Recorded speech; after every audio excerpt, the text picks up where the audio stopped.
Nathan, 11 fights so far, and you're getting quite a bit of attention now, do you feel? Yeah, so far so good. 11 fights unbeaten. Pick up another title in my last outing. Obviously I'm getting good coverage now. Signed a deal with Frank and BT Sport back in the summer, so they've got the platform for me. I've done all the hard yards, the small hall shows and etc. So now I've got the bigger stage. Now with the BT Sport situation, so I can perform, show my skills, and showcase, show people what I'm about. And that brings you to York Hall for your next fight. I don't think you've boxed there before. No, I never boxed in York Hall. It's a very historic place. Fighting there every weekend. I think everyone's boxed there, haven't they? So it's good to tick that one off the box, definitely. You have been there as a fan at all? Never been there. Never been there. To be fair, I've been about 5 times in London in my life, so I don't adventure much. So you're like Dick Whittington, are you? Going to London to make your name? Yeah, that's what it is, yeah. Also on that bill is a name that's always going to be linked with you until you finally meet. I'm going to mention Daniel Dubois. Yeah. Will you get to watch Daniel in his fight against D.L. Jones? Yeah, I'll probably watch it. Depending on who's on first and who's on after, I'll probably sit down and watch. It's healthy competition. You can't beat that, can you? So yeah, I'll sit down and watch him, definitely. How soon do you think you might fight each other? It could happen this year or it could happen next year. Myself personally, I'd prefer to like it. If we both keep winning, he keeps on winning, and it comes to a big major title such as British, European or something, for a British heavyweight showdown. That's fair, it's going to be easy to make. We're both with the same promoter.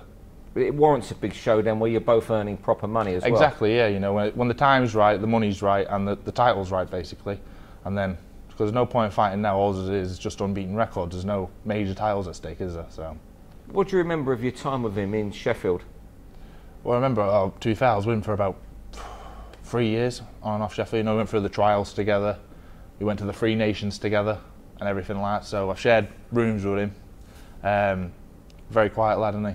I was going to say, how did you get on with him sharing a room? Because you're outgoing, chatty. Daniel doesn't say a lot. We're two different personalities, I'm, like you say, very chatty and outgoing. He's just very within himself, and I can't describe the way. He's just very quiet, yes and no type of lad, isn't he? So two different people, really. Was it hard to room with him? Definitely. You could have a better conversation with the wall. Did you get on at all, though, or not? I get on with everyone, you know what I mean? So I can't say I didn't get on with him. But we was in the same category, so we couldn't be best friends, could we? So, because we wanted to do a number on each other. Every time we sparred, we wanted to hurt each other, We had good spars, and we was in the same category, so we couldn't come best of friends.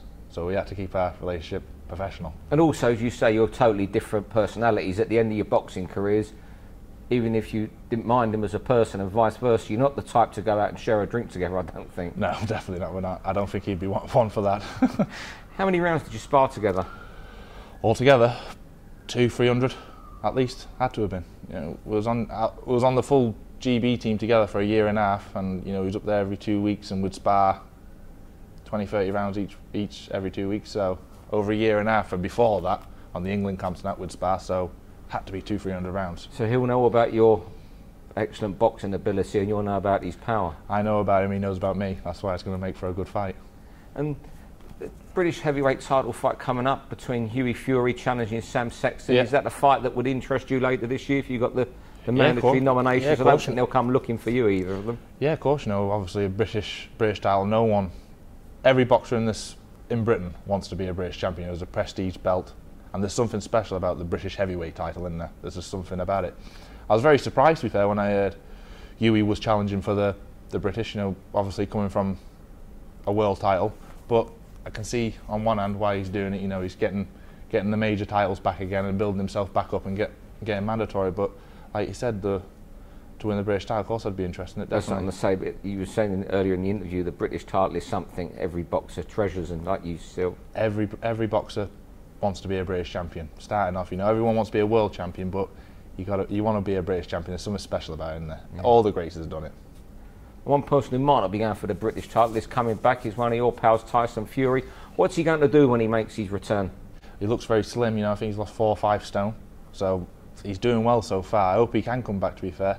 There's some big fights there for him now with the Joshuas, the Wilders, the Povetkins, and that's some big fights. And I'd love to see him a part of it again.